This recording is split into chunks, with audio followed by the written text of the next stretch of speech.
Samedi 28 octobre 2023. Mesdames et messieurs, bonsoir et bienvenue dans cette nouvelle édition. Tout de suite, direction sud pour commencer.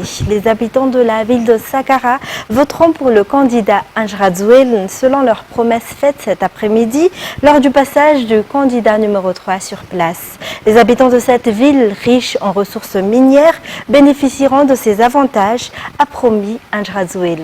Les détails avec Judigal Ranjanirin, Nzar Ranjiansou et Andra Zanjebe.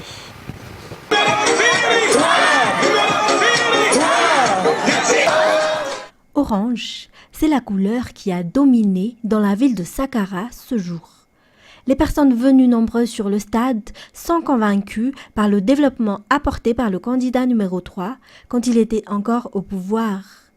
Bien que Anjra Zouel n'a pas pu réaliser toutes ses promesses à cause de la pandémie et de la crise engendrée par la guerre en Russie et en Ukraine, il a pu construire de nombreuses infrastructures. Il n'a pas également oublié la population, surtout les familles défavorisées, à travers les différentes actions sociales et les distributions de semences pour les agriculteurs. Lors de cette campagne à Saqqara, le candidat numéro 3 a souligné que cette localité est riche en ressources minières. Cela sera exploité et les profits seront pour la population, a-t-il souligné. Il a également précisé que lorsqu'il sera élu, 250 millions de dollars seront utilisés pour les actions sociales. La population lui a permis de donner au moins 75% des voix le 16 novembre. Après Saqqara, le candidat numéro 3 s'est rendu à Tuléar où les détails vous seront communiqués dès demain. Dans les actualités également, 250 millions de dollars seront alloués aux aides à la population vulnérable au cours des 3 prochaines années. Cette aide sera mise en œuvre à partir du mois de janvier 2024, une fois que le candidat numéro 3 sera réélu. Ce dernier a déclaré qu'il restera proche du peuple tout au long de son prochain mandat et il a promis de mettre en œuvre des programmes de développement tout en veillant à répondre aux besoins essentiels des citoyens. Sai Sylvain, Indiana Martina et Sech Anjana pour plus de détails. Le bien-être social de la population et le développement local sont les principales priorités du candidat Anjra Zouel dans cette élection. Le candidat a déjà réussi à accomplir des réalisations sociales majeures dans l'histoire de Madagascar. Tout au long des défis importants et des difficultés rencontrées par le peuple, telles que la crise socio-économique et la pandémie, le candidat Anjra Zouel et son épouse n'ont cessé de leur apporter leur soutien. Ils continueront à travailler pour améliorer le bien-être social du peuple en réponse aux défis actuels, a déclaré le candidat Anjra Zouel. Le candidat a déjà négocié avec les partenaires et les fonds alloués seront destinés aux actions sociales. Ce n'est pas seulement une promesse électorale, mais une volonté de servir la nation. Le candidat numéro 3, Anjra Zouel, est prêt et déterminé à mettre en œuvre sa vision de développement pour le pays et à travailler en étroite collaboration avec les citoyens. Premier tour, le candidat numéro 3 remportera l'élection au premier tour. Tels sont les cris de la population du district d'Avarajan ce jour lors de la campagne électorale. Une caravane dont le départ était à Talatavulnouj et l'arrivée au terrain FIFA Katiavan en Katkel a eu lieu. Fin de Senamirai et Asnarapal Zanar.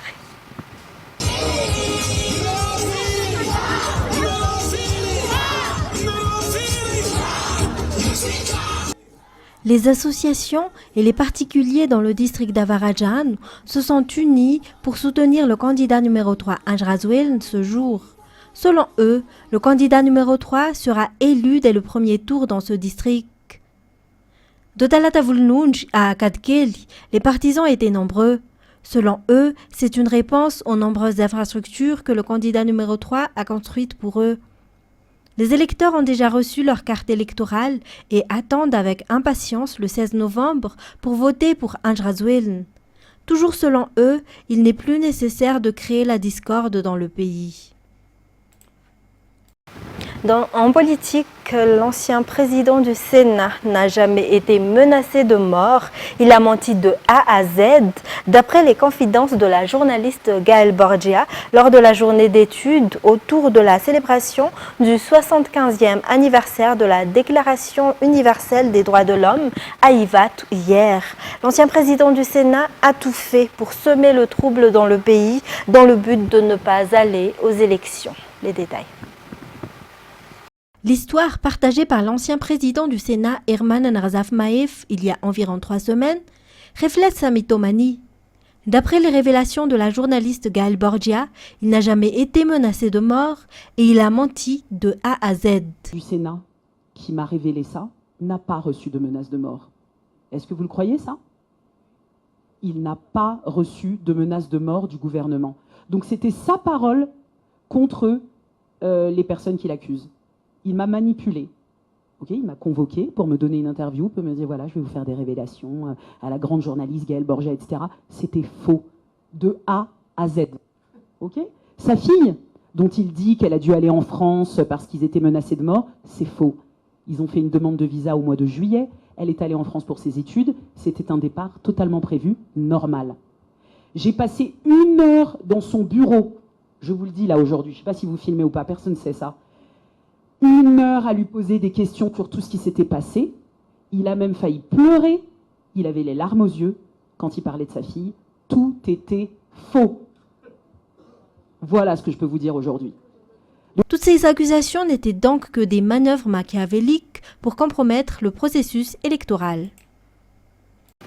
Et puis la fonction de chef d'État par intérim est désormais assurée par le général Richard Ravalomanen, d'après la décision de la Haute Cour constitutionnelle hier.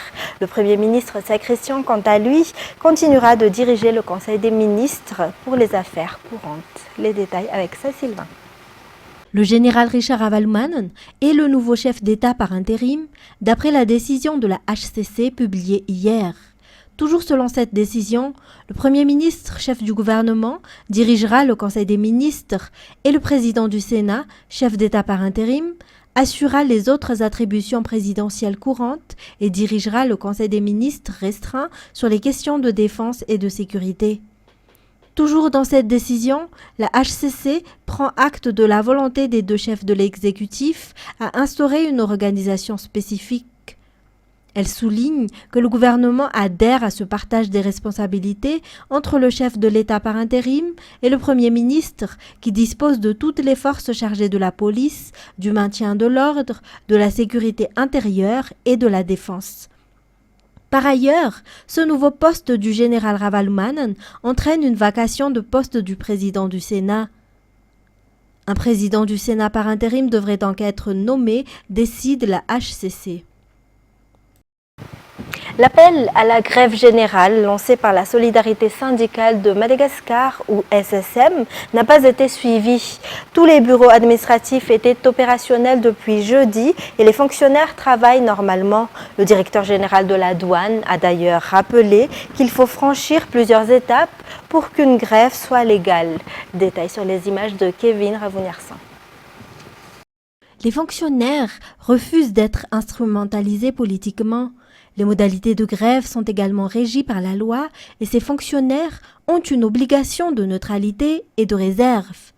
Pour cette raison, ils ont refusé le blocage de la machine administrative, comme le voulait la Solidarité syndicale de Madagascar ou SSM. En effet, la revendication d'une table ronde entre acteurs politiques n'est pas une revendication syndicale. Tous les ministères et bureaux administratifs ont donc été ouverts jeudi et vendredi et les fonctionnaires ont poursuivi leurs activités quotidiennes. Après les étudiants de l'université d'Ankatsu qui ont rejeté l'appel du collectif des candidats qui ont peur des élections à les rejoindre, c'est maintenant au tour des fonctionnaires de refuser. Après plusieurs refus, qui ces candidats espèrent-ils encore rajouter à leur effectif? Ne serait-il pas préférable pour eux de débuter la campagne? Presque toutes leurs manifestations ont été un échec. Il est temps de procéder aux élections. Le peuple y est prêt et toutes les conditions sont remplies. Les candidats ont encore 17 jours pour présenter leur projet de société au public. Dans un tout autre sujet, le nombre de personnes venant nager dans une piscine située à Antananarivo Varajan en fin de semaine atteint les 800. La chaleur extrême dans la capitale est à l'origine de cette affluence. Il existe de nombreuses précautions à prendre avant de se baigner, selon les informations. C'est Sylvain, Sitch Anjanab.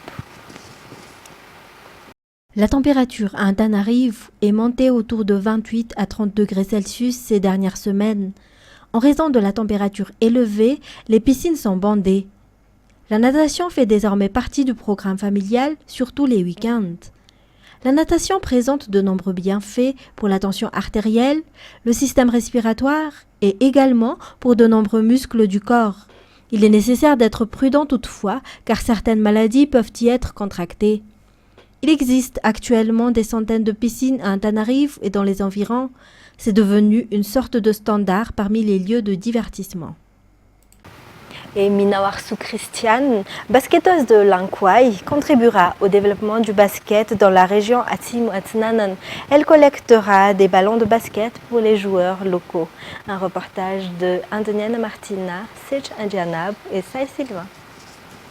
Minawarsu Christiane est connue de tous, surtout des fans de basket. Elle est une basketteuse de l'équipe nationale, les Ankwai. Elle a 24 ans et elle est vice-championne d'Afrique et a remporté l'or lors des derniers Jeux des îles. Les jeunes de la région d'Atsimu adorent le basket, pourtant il manque d'infrastructures. C'est pour cette raison que Christina lance un appel pour une collecte de ballons de basket neufs ou en bon état pour les redistribuer à ceux qui en ont le plus besoin. À travers ce geste, elle encourage et soutient le développement du sport en donnant aux jeunes talents la possibilité de s'épanouir et de réaliser leur plein potentiel. Dans les actualités internationales, l'armée israélienne a annoncé ce jour avoir visé le réseau de tunnels du Hamas en frappant 150 cibles souterraines dans le nord de la bande de Gaza au cours d'une nuit de bombardements très intense. France 24. Les fidèles affluent par centaines à l'heure de la prière, dans la vieille ville de Naplouse, en Cisjordanie. L'imam de la mosquée Al-Nasr aborde longuement le sort des Palestiniens de Gaza.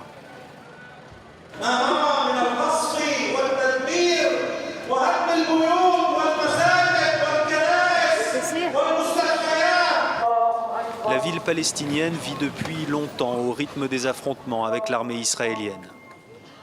Et les bombardements sur Gaza ont déclenché une vague de colère qui ne cesse de grossir. Sur place, le soutien au Hamas prend de l'ampleur.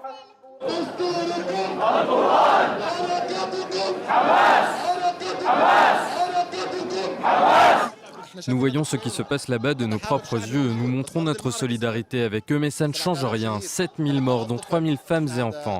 Nous sommes tous unis, Gaza, la Cisjordanie et Jérusalem. Pour l'instant, nous ne pouvons rien faire, mais nous partageons leurs souffrances. Plusieurs groupes armés palestiniens sont actifs à Naplouse, alors que les colonies israéliennes se sont multipliées autour de la ville ces dernières années. Depuis le 7 octobre, les raids de l'armée sont incessants et de nombreux Palestiniens ont été tués par des colons. Si l'on se réfère au droit international, nous avons le droit de résister en tant que peuple occupé. Mais nous résistons et le monde entier veut nous l'interdire. Alors arrêtez de nous parler de droit international. Ici, peu d'habitants croient encore à une coexistence pacifique avec Israël. Naplouse est à l'image du reste de la Cisjordanie, une région devenue une poudrière.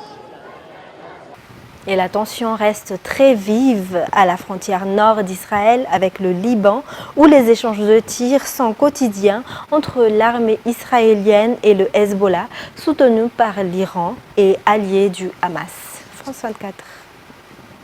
3 semaines après le début de l'attaque du Hamas sur Israël et ce qui s'en est suivi d'affrontements entre le Hezbollah et l'armée israélienne, et au lendemain de l'intensification des frappes israéliennes sur Gaza, rien n'indique un changement particulier au niveau de cette frontière entre le Liban et Israël. Un calme très précaire règne toujours sur cette zone, avec des questions qui se posent quant à une évolution probable si les frappes continuent à ce rythme à Gaza. Un regain de tension notable a été noté dans la journée d'hier, après la journée de mercredi qui avait été qualifiée de la journée la plus calme depuis le début des affrontements. Dans la nuit d'hier à aujourd'hui, l'armée israélienne a continué à bombarder beaucoup de zones frontalières en ayant recours à du phosphore blanc, ce qui cause de nombreux incendies tout au long de la ligne bleue qui sépare le Liban d'Israël et qui pousse encore plus d'habitants de ces villages à quitter ces zones et à venir se réfugier dans des lieux un peu plus sûrs comme c'est le cas à Tyr. De son côté, le Hezbollah a affirmé avoir visé de nombreuses positions israéliennes, dont certaines casernes comme celle de Miskafam et d'Abu Djaj par des missiles guidés. Il a également affirmé avoir réussi à détruire une tour de renseignement et d'espionnage israélienne du côté de Ras al-Nakora dans le secteur ouest. Dans ces conditions, Tarek, est-ce qu'on peut s'attendre à un changement dans la stratégie du Hezbollah ? Depuis le début de cette offensive ou de l'opération déluge d'Al-Aqsa, le nombre de morts dans les rangs du Hezbollah ne cesse d'augmenter, plus de 46 morts. Ce qui explique ce bilan assez élevé, c'est le recours de l'armée israélienne aux drones et à l'aviation et cette supériorité aérienne qu'a Tsahal qui cible tout mouvement qu'elle détecte dans les territoires libanais. Le Hezbollah, par la bouche de l'un de ses responsables, le député Hassan Fadlallah, avait admis il y a quelques jours que les combats qui ont lieu actuellement ne ressemblent en rien à ceux qui avaient eu lieu durant la guerre de 2006, par exemple, entre le Hezbollah et l'armée israélienne, ni à ceux qui avaient eu lieu en 93 et en 96. Selon lui, les combattants du Hezbollah combattent sur les premières lignes, sur le front, alors que l'armée israélienne se cache derrière les frontières en ayant recours aux canons, aux missiles et à l'aviation. Une chose qu'on n'avait jamais vue, selon lui, une première dans toute l'histoire des confrontations entre le Hezbollah et l'armée israélienne. De son côté, un média libanais affirme ou fait état de certaines informations qui n'ont pas pu être vérifiées, mais qui parlent de changements de cadre qui dirigent les opérations et les affrontements en cours. Ce qui est évident, c'est que le Hezbollah cherche une parade à ces frappes et à l'utilisation de ces drones israéliens qui font beaucoup de dégâts ici. Pour terminer, les États-Unis se sont déclarés favorables vendredi à une pause humanitaire afin de laisser entrer l'aide dans la bande de Gaza, une option rejetée par Israël. France 24. La défense israélienne est concrètement sous perfusion du Pentagone et du département du Trésor américain. La contribution américaine à la protection d'Israël s'élève en temps normal à un montant de 4 milliards de dollars par an. Et depuis des années, les promesses récentes de Joe Biden se sont déjà traduites par le déblocage d'une aide exceptionnelle sous la forme de munitions et d'équipements. On pense notamment au renforcement du fameux dôme de fer essentiel à la protection de l'État hébreu contre les roquettes du Hamas. Mais dans la guerre qui oppose Israël au Hamas depuis le 7 octobre, les États-Unis jouent en réalité un rôle beaucoup plus grand que celui-là, en empêchant notamment les initiatives de la nébuleuse iranienne notamment et des nombreux proxys de Téhéran présents dans la région, comme on le sait. On pense notamment en premier lieu au Hezbollah libanais, mais pas seulement. La semaine dernière, on le rappelle, une escadrille de drones et plusieurs missiles de construction iranienne ont été interceptés au départ du Yémen par un destroyer américain croisant en mer Rouge.